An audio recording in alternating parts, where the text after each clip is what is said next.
Hey everyone, तो आज हम लोग माइक्रोस्पोरोजेनेसिस पढ़ेंगे। ये पार्ट 3 है। Sexual reproduction in flowering plants का हम लोगों ने 2 पार्ट पहले भी डिस्कस किया है। सेकंड पार्ट में हम लोगों ने लास्ट लेक्चर में एंथर के बारे में पढ़ा था। आज हम लोग माइक्रोस्पोरोजेनेसिस पढ़ेंगे। तो सबसे पहले इसमें दिया हुआ है कि माइक्रोस्पोरेंजियम जो होता है, जो कि उसके सेंटर में स्पोरोजिनस टिश्यू पाए जाते हैं। हम लोग ने लास्ट लेक्चर में इसके डायग्राम में भी देखा था कि स्पोरोजिनस टिश्यू था वहाँ पे। तो स्पोरोजिनस टिश्यू के हम लोग कैरेक्टरिस्टिक थोड़े पढ़ेंगे, जो कि होमोजीनस होता है और ये पोटेंशियल पॉलन और माइक्रोस्पोर मदर सेल होता है। अब ये पोटेंशियल पॉलन और माइक्रोस्पोर मदर सेल क्या होता है?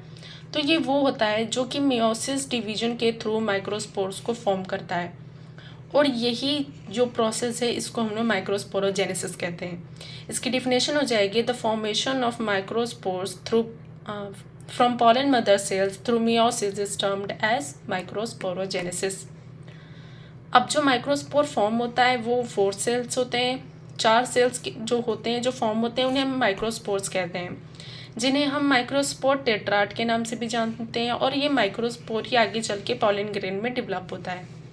अब नेक्स्ट हम लोग पॉलन ग्रेन के बारे में पढ़ेंगे। ये एक मेल गैमेटोफाइट होता है। इसका स्ट्रक्चर स्फेरिकल होता है और ये डायमीटर में 25 से 50 माइक्रोमीटर्स का होता है। ये तीनों चीज़ें याद रखिएगा, ये एमसीक्यूज़ में काफ़ी बार आती हैं। और हाँ, यहाँ पे क्वेश्चन है कि ये फॉसिल जैसे क्यों प्रिजर्व करते हैं, तो हम लोग आगे पढ़ेंगे कि क्यों करते हैं। तो इसमें 2 लेयर्स पाई जाती हैं। पहली एक्साइन, जो कि हार्ड आउटर लेयर होती है। इसमें एक केमिकल सब्सटेंस प्रेजेंट होता है जो कि स्पोरोपोलिनिन होता है। और हम लोगों ने ये जो क्वेश्चन पढ़ा था ना, ये कि ये फॉसिल जैसे प्रिजर्व होते हैं, तो ये हम लोग यही देखेंगे कि क्यों होते हैं। ये एक ऐसा सब्सटेंस है जिस पे ना तो कोई टेम्परेचर, ना कोई एसिड, ना कोई अल्कली, ना कोई एंजाइम का कोई भी असर नहीं पड़ता है। और यही वजह है कि ये एक फॉसिल की तरह प्रिजर्व भी किया जा सकता है। तो स्पोरोपोलिनिन ही है वो सब्सटेंस जिसकी वजह से पॉलन ग्रेन्स को हम लोग सीड बैंक्स में रखते हैं। कोई भी स्पीशीज़ को हमें बचाना हो, प्रिजर्व करना हो, तो हम लोग इसको फॉसिल की तरह प्रिजर्व कर सकते हैं बिकॉज ऑफ दिस कंपोनेंट। ये काफ़ी इम्पॉर्टेंट केमिकल है और ये काफ़ी बार क्वेश्चन में आता है कि स्पोरोपोलिनिन क्या है, वो क्यों एंजाइम को एंजाइम कह रही हूँ प्रिजर्व पॉलन ग्रेन को प्रिजर्व कर सकते हैं एज अ फॉसिल, क्यों? Because of the sporopollenin substance. Next है इंटाइन। इंटाइन थिन होता है और ये काफ़ी स्मूथ होता है। इसकी लेयर कंटिन्यूस होती है और ये सेल्यूलोज और पेक्टिन का बना होता है।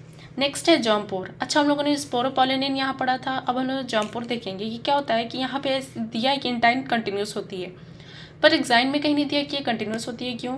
क्योंकि एक्साइन में कहीं ऐसे पार्ट होते हैं जहाँ पे स्पोरोपोलिनिन एब्सेंट होता है, और इसी वजह से वहाँ पे पॉलन जर्मिनेशन होता है। वहाँ से एक पॉलन ट्यूब इमर्ज होती है जो कि पॉलन जर्मिनेशन में हेल्प करती है।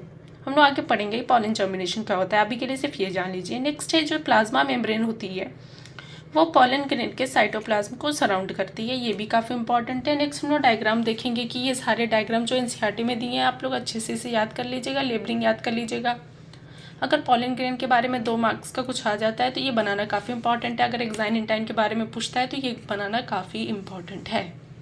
नेक्स्ट यहाँ पे हम लोग 2 सेल्स देख रहे हैं, वेजिटेटिव एंड जनरेटिव, जिसके बारे में हम लोग आगे लेक्चर में डिस्कस करेंगे। तो अभी के लिए इतना ही। टिल देन पढ़ाई करते रहिए आप लोग। आज के वीडियो लेक्चर के लिए इतना ही। फिर मिलेंगे नेक्स्ट लेक्चर में। Bye bye.